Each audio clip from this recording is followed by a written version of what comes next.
everybody, this is the Advanced Algebra Trig Pre-Calc 5.1 first video. I'm not sure how many I'm going to go through, but today what we're going to do is we're going to start kind of our last big idea for the semester, okay? So you're going to have something on solving three variable equations because we didn't do that yet, and it's going to be super short.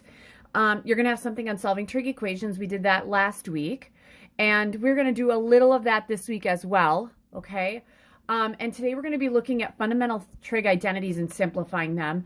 The last section we do has a lot to do with this. So this section is super duper important, okay? So what we're trying to do is we're trying to get things that are always equal to each other. An identity is, if I want you to prove an identity, I want you to prove that two things are actually the same. So if you're asked to prove an identity,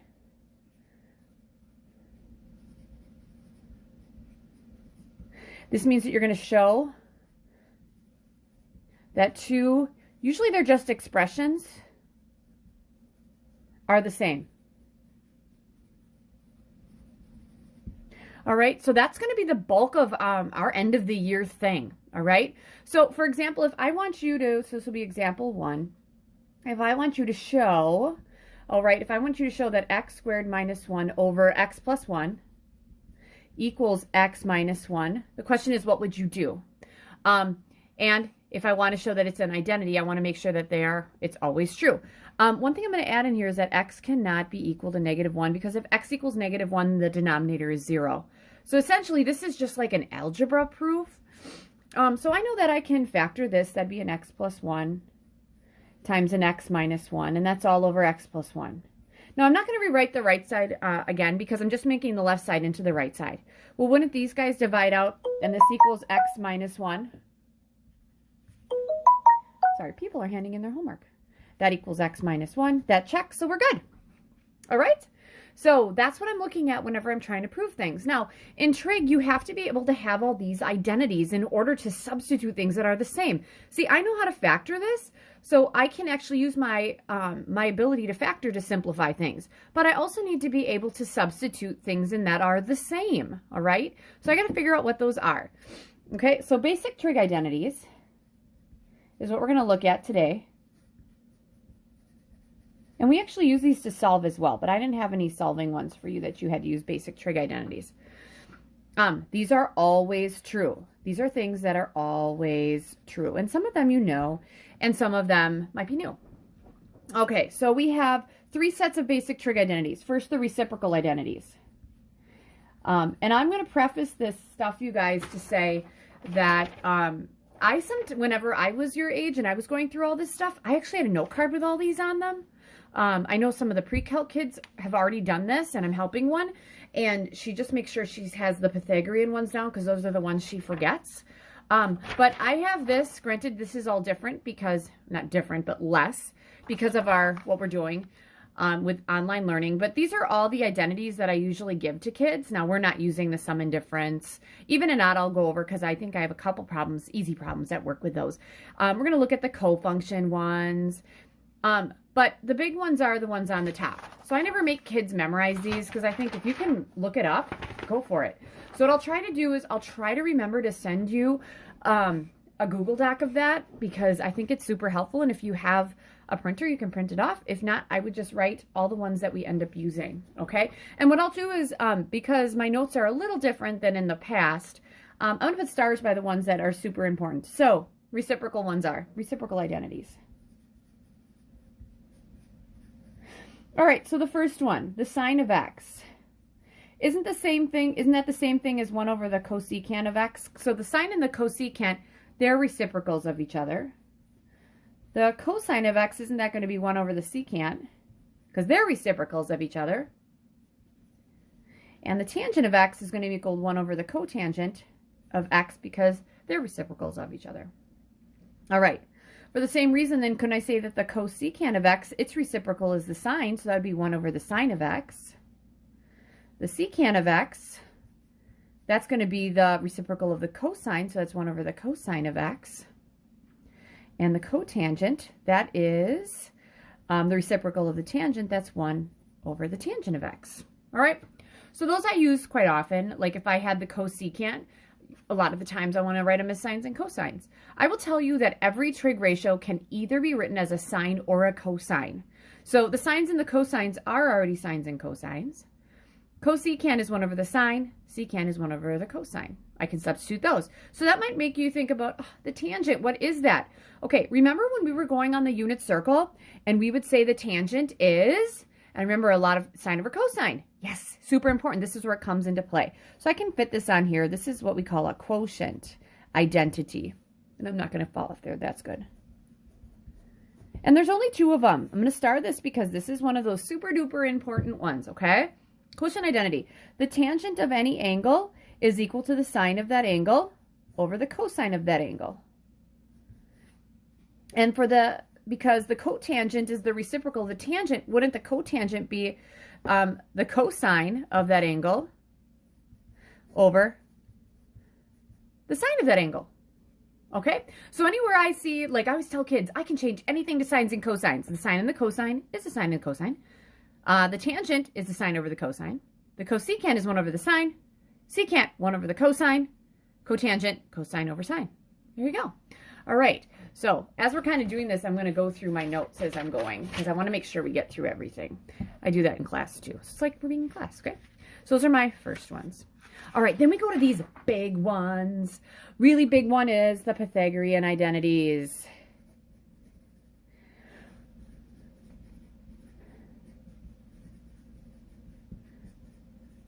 All right, guys, so let's say I'm on my unit circle, right? And I'm going to stay in the first quadrant just because it's easier. And let's say that this is theta right here. That's my angle, right?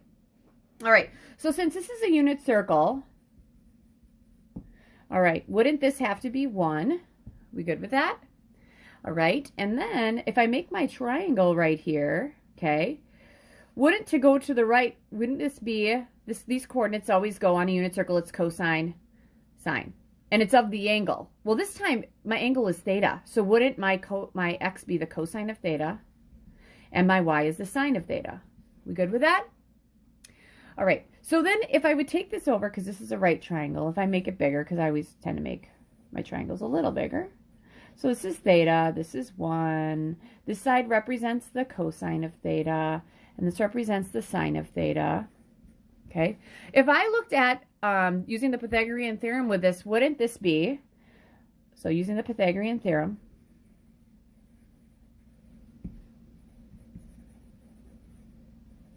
wouldn't this be leg squared plus leg squared equals hypotenuse squared? So the cosine squared of the angle plus the sine squared of the angle equals 1, the hypotenuse squared. Well, wouldn't that be the cosine squared plus the sine squared always equals 1? There you go. That's my first one. So it comes straight off the from Pythagorean theorem with using the unit circle. So here are your Pythagorean identities.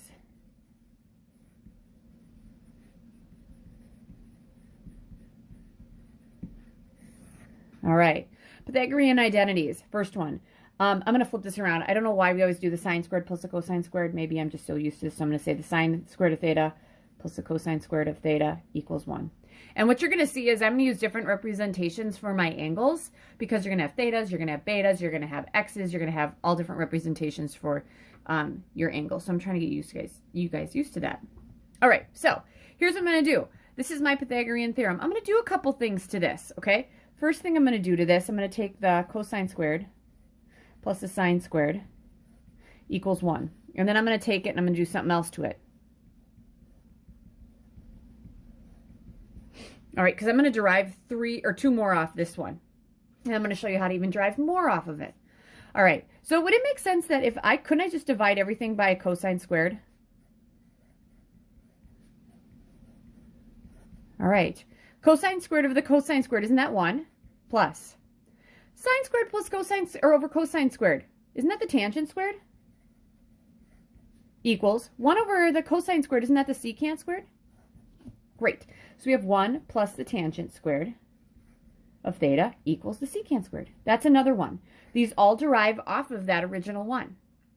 So usually after I do this one, I'd ask kids, okay, what do you think I'm going to divide this one by? Oh, let's divide it by the sine squared.